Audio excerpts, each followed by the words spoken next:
Kwa Makueni ni kwamba naibu gavana wa kaunti hiyo ya Makueni Lucy Mulili ameagiza mahakama kuweka adhabu kali dhidi ya wakiukaji wa dhuluma za kijinsia nchini ili kukabili ongezeko la visa hivyo. Mulili alizungumza haya baada ya kutembelea mwanamke wa miaka 29 aliyedhulumiwa na mpenziwe na kujeruhiwa vibaya.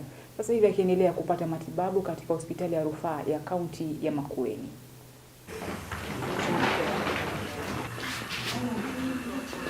Sisi tunakemea mambo ya GBV.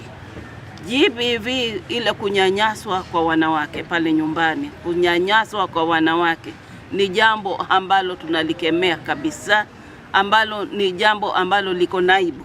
Wiki mbili zilizopita tulifanya mkutano mkubwa ambao tulifanya hapa wote, ambapo tulikuwa tunakutana na GBV champions katika Makueni yote, kuwa-equip na kuhakikisha ya kwamba wanaelewa mambo ya GBV na kuwa sensitize. Lakini bado zaidi hapo tunaendelea kuona mambo ya GBV ambayo yameendelea kukithiri kwa sehemu zingine huku Makueni County. Ningependa kuwaeleza ya kwamba huyu mgonjwa tayari anaendelea kupata nafuu, lakini tuambia polisi wafanye kazi yao, sababu kuna ule aliofanya hiki kitendo ambapo amemuumiza huyu mama hajawekwa mbaroni.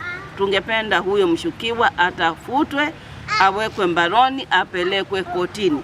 Mimi nimeona ya kwamba makoti yamechukua hatua na tumeendelea kupata haki, sababu kuna several cases ambazo tumeona watu wamefungwa hata zaidi ya miaka 20 ama 30.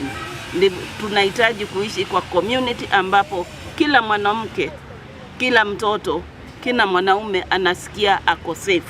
Na wale ambao hawezi kukaa kwa jamii wanafaa kufungiwa, wakae huko kwa jela, huko milele, na wawache kusumbua wanawake na watoto.